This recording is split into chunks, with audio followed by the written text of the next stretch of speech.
नमस्कार, आप देख रहे हैं आर्यन न्यूज और मैं हूं आपके साथ प्रियंका तिवारी। बुलेटिन का आगाज करेंगे बड़ी खबरों के साथ। संसद के मॉनसून सत्र का आज तीसरा दिन है और विपक्षी पार्टियां आज भी महंगाई, डेयरी और खाद्य पदार्थों पर जीएसटी लगाए जाने और अग्निपथ योजना को वापस लेने के लिए हंगामा कर रही हैं। वहीं पूर्व एथलीट पीटी उषा ने राज्यसभा सांसद के तौर पर शपथ ले ली है। इसी बीच कांग्रेस नेता मल्लिकार्जुन खड़गे ने कहा कि जनप्रतिनिधि होने के नाते हमारा फर्ज बनता है कि हम ऐसे मुद्दों को उठाएं। बीजेपी सरकार ने 140 करोड़ जनता पर हमला किया है, इसलिए हम प्रदर्शन कर रहे हैं। सभी राज्यों में प्रदर्शन करेंगे। जब तक जीएसटी वापस नहीं होगी हम लड़ते रहेंगे। और कांग्रेस सांसद राहुल गांधी, मल्लिकार्जुन खड़गे, अधीर रंजन चौधरी और टीआरएस सांसदों ने मॉनसून सत्र के तीसरे दिन महंगाई और रोजमर्रा की चीजों पर लगने वाले जीएसटी के मुद्दे पर संसद में महात्मा गांधी की प्रतिमा के सामने संयुक्त रूप से विरोध प्रदर्शन किया। गौरतलब है कि लोकसभा अध्यक्ष ओम बिरला ने कहा कि मैं उन सदस्यों से कहना चाहता हूं जो नारेबाजी कर रहे हैं कि वे चर्चा में हिस्सा लें। जनता चाहती है कि संसद चले।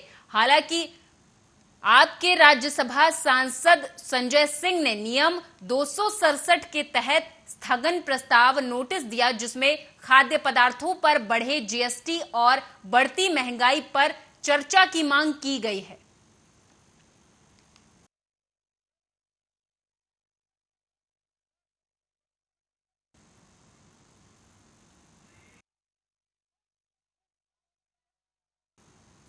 यूपी में योगी सरकार के दूसरे कार्यकाल के 100 दिन पूरे होने के साथ ही सूबे में ट्रांसफर के खेल ने खलबली मचा दी है। योगी सरकार के 3 मंत्री इन दिनों चर्चा के केंद्र में बने हुए हैं। पहले डिप्टी सीएम ब्रजेश पाठक के स्वास्थ्य मंत्रालय में विभाग में हुए तबादलों पर सवाल खड़े हुए, तो अब मंत्री जितिन प्रसाद के पीडब्ल्यूडी विभाग में हुए ट्रांसफर पर सीएम योगी ने जांच बैठा दी है। वहीं जल शक्ति मंत्रालय में भी तबादलों को लेकर खींचतान जारी है। ऐसे में जल शक्ति राज्य मंत्री दिनेश खटीक भी सुर्खियों में बने हुए हैं।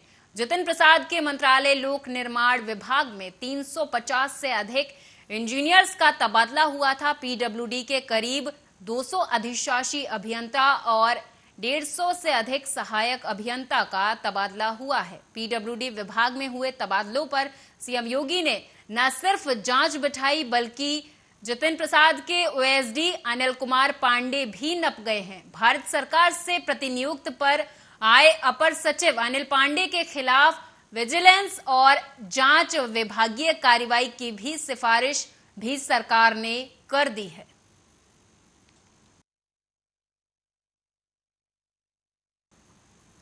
योगी सरकार में जल शक्ति विभाग के राज्य मंत्री दिनेश खटीक के इस्तीफे की चर्चा तेज है, लेकिन सरकार की तरफ से इससे इनकार कर दिया गया।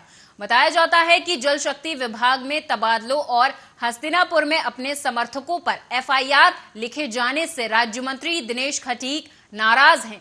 उनके सभी फोन देर रात से बंद हैं। चर्चा है कि जल शक्ति विभाग के राज्य मंत्री दिनेश खटीक ने सरकारी गाड़ी और सुरक्षा भी लौटा दी है। इसके साथ ही दिनेश खटीक ना तो अपने सरकारी आवास पर हैं और ना ही मेरठ के हस्तिनापुर स्थित अपने निजी आवास पर। दिनेश खटीक के अलावा लोक निर्माण मंत्री जितिन प्रसाद भी नाराज हैं, लेकिन उनकी नाराजगी खुलकर सामने नहीं आई है।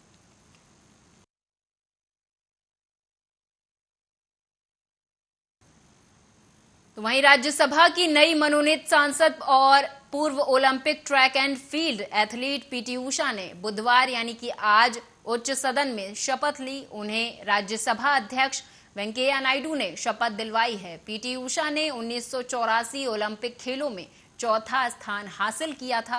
पीटी उषा को 1983 में अर्जुन अवार्ड और 1985 में देश के चौथे सबसे बड़े नागरिक सम्मान पद्मश्री से सम्मानित किया गया था। अब उन्हें राज्यसभा के लिए मनोनीत किया गया है। राज्यसभा के 245 में से 12 सदस्यों को राष्ट्रपति के द्वारा निर्वाचित किया जाता है। कला, साहित्य, ज्ञान, खेल और सामाजिक सेवाओं में विशिष्ट योगदान देने वाले शख्स को सांसद के रूप में चुना जाता है।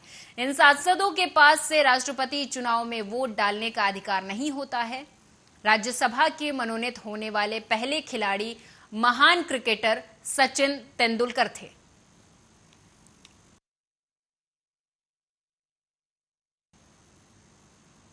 केंद्र सरकार ने आम जनता को बड़ी राहत दी है। अंतर्राष्ट्रीय स्तर पर कीमतों में कमी आने पर पेट्रोल, डीजल और जेट ईंधन और कच्चे तेल पर लगने वाले अप्रत्याशित लाभ करों यानी विंडफॉल प्रॉफिट टैक्सेस में बुधवार को कटौती की गई है। ये केंद्र सरकार की तरफ से बड़ी सौगात दी गई है।